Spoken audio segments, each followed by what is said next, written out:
میرے دوستو، جب ہم پڑھتے تھے نا کالج وغیرہ میں، یہ جو بڑے بڑے سٹی ہیں لاہور، اسلام آباد وغیرہ، یہاں کے لوگ اکثر سمجھتے تھے کہ جو سرائکی وسیب کے لوگ ہیں نا، بالخصوص جو دیہاتوں میں رہنے والے لوگ ہیں، وہ لوگ اپنی بیٹیوں سے محبت نہیں کرتے، بلکہ بیٹوں کو زیادہ ترجیح دیتے ہیں، بیٹیوں سے بالکل محبت نہیں کرتے۔ حالانکہ اس میں حقیقت نہیں ہے۔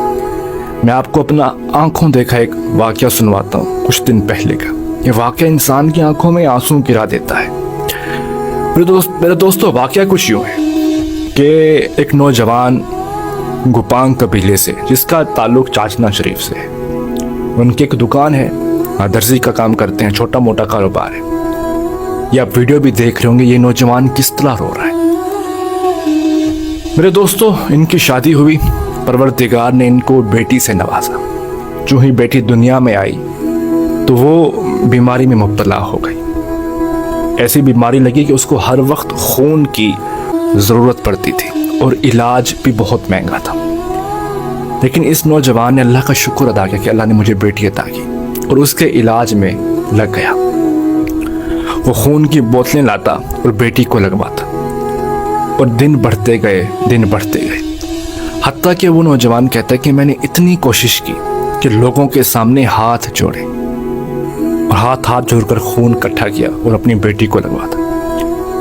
اگر یہ اپنی دکان پہ پہلے 8 گھنٹے کام کرتا تو اب 16 گھنٹے کام کرتا تاکہ بیٹی کا علاج ہو سکے، وہ ایک دن اور جی سکے۔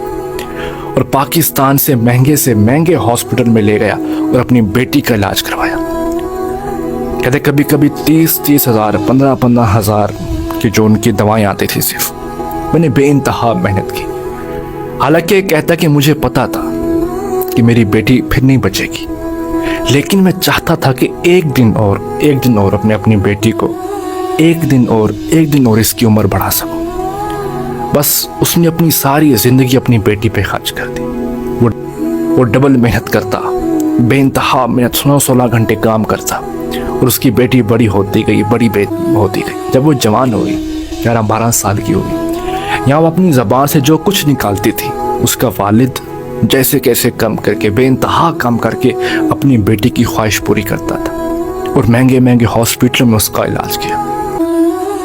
سب کچھ قربان، اپنا کاروبار سب کچھ قربان کرتا، حالانکہ اسے پتا بھی تھا کہ یہ نہیں بچے گی، لیکن وہ کہتا تھا کہ ایک دن اور میں اپنی بیٹی کو اپنے سامنے دیکھ سکوں، اپنے سامنے پا سکوں۔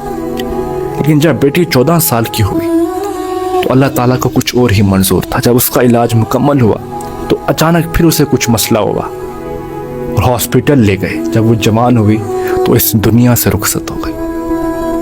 پھر میں اس کے دکھ میں شریک ہوا، والد کی حالت دیکھی تو لگتا نہیں تھا یہ کہ زندہ بیٹھے ہو۔ اس کی زبان سے جملے ادا ہو رہے تھے سرائکی میں کہ میں کو جیندے جی مار گئی۔ جب میں نے اس کو گلے لگایا تو یہ الفاظ تھے کہ میں جیتے جی مر گیا ہوں۔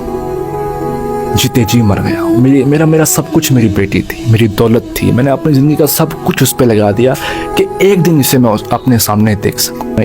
لیکن اللہ کا فیصلہ قبول ہے۔ لیکن میری بیٹی مجھ سے رخصت ہو گئی تو میرا سارا جہاں مجھ سے رخصت ہو گیا۔ اب میں جیتا تو رہوں گا، بس اس جسم میں سانس چلتی رہے گی، لیکن میں زندہ نہیں ہوں۔ اپنا سب کچھ اپنی بیٹی پہ قربان کر دی۔ یہاں کے لوگ اپنی بیٹیوں سے بڑی محبت کرتے ہیں۔ کبھی ان کو قریب سے دیکھی، بڑی بے انتہا بیٹیوں سے دکھنے میں وہ سخت لگتے ہیں، لیکن اپنی بیٹیوں سے بڑی محبت کرتے ہیں۔ اللہ تعالیٰ ہر کسی کی بیٹیوں کو سلامت رکھے، اور ہماری بیٹیوں کو بھی اپنے والد کا فخر بنائے۔ میرے دوستو، کہتے ہیں نا کہ بیٹی چاہے بادشاہ کی ہو یا کسی مزدور کی، بیٹی اپنے والد کے پاس خود کو بادشاہ سمجھتی۔ اللہ تعالیٰ سب کے اپنوں کو سلامت رکھے۔